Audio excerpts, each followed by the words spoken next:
Tu sais, François, ça, c'est des Oui, pommes de terre le restant des pommes de restaient. terre, c'est Je super. mets ça dans ton huile. Savez-vous qu'est-ce que je suis en train de faire? Est-ce qu'on est en train de faire? On va se faire la tortilla con patate. C'est vraiment une spécialité espagnole. Redis-nous ça avec l'accent. Tortilla con patate.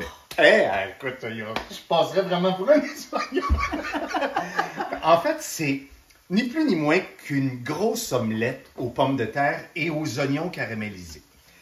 Les pommes de terre, voyez-vous, je les ai coupées à peu près d'1 centimètre d'épais, là, à peu près, je vous dirais, là, un bon centimètre d'épais, des belles tranches.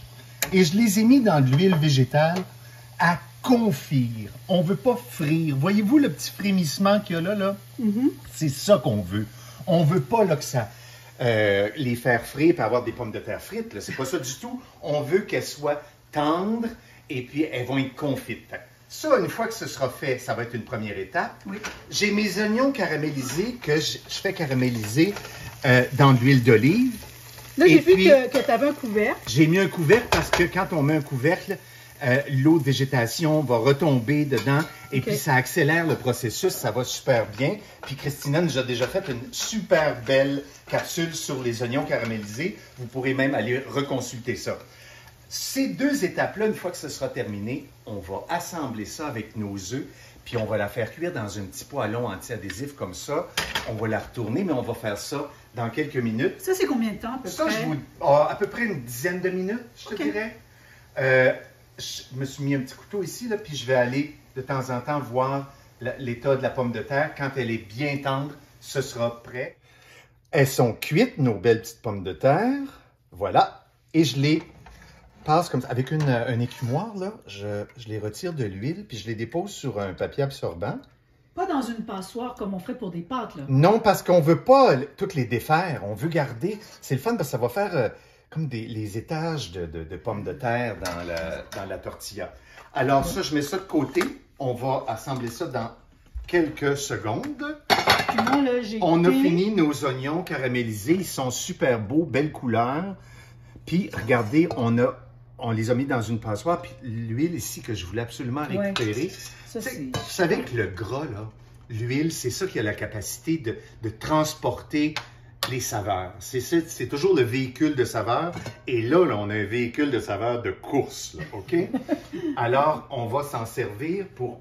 On va mettre ça dans le fond de notre poêlon, dans lequel on va faire cuire notre Et la question que tout le monde se pose, c'est qu'est-ce que tu fais avec toute cette huile-là? Avec cette huile-là, en fait, je peux la réutiliser pour en refaire d'autres. Oui. Ou éventuellement, je la filtrerai et puis je la garderai dans un truc hermétique. Puis je m'en servirai pour faire des frites éventuellement ou d'autres cuissons. Ou d'autres cuissons comme ça. C'est une huile neutre que j'ai pris, une huile végétale. Là, ça peut être canola. Voilà. Alors ça, là, je fais chauffer mon huile. Pendant ce temps-là, je vais assembler mes ingrédients de la tortilla. En fait, j'ai mes oignons caramélisés. J'ai mes pommes de terre ici que j'ajoute. Et vous avez toute la recette sur signégourmand.com. Là, vous allez voir, tous les ingrédients sont là, les quantités exactes que ça vous prend.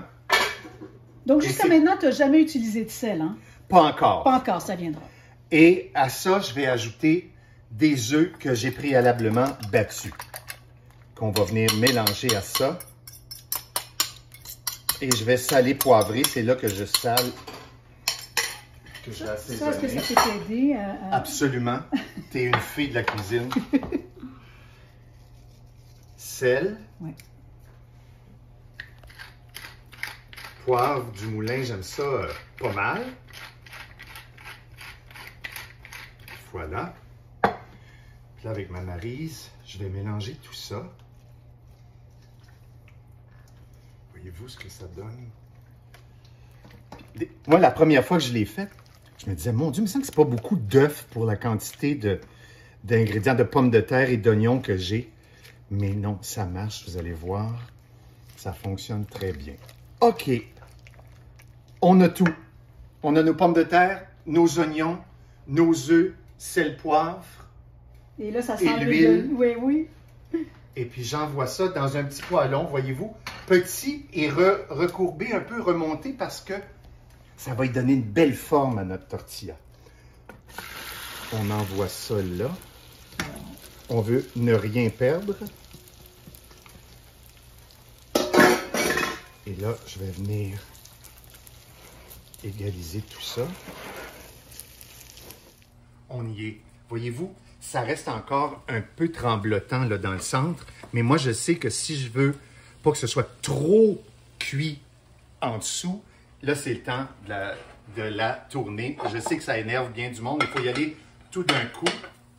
On y va comme ça. Et puis, on la remet comme ça. C'est pas ta première fois. Wow. Et ça va terminer.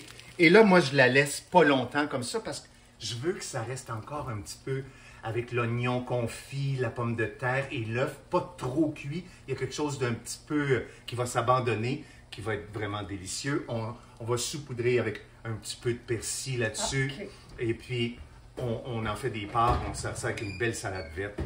Ça va être bon. Alors, voici la tortilla de patates qu'on vient de faire. Vous pourriez en fait la portionner comme ça en petites pointes et en servir avec une salade. Mais souvent, quand on va en Espagne et on met ça avec des petits pics comme ça. Et vous voyez tout l'étagé de pommes de terre et d'oignons comme ça. C'est vraiment un vrai délice.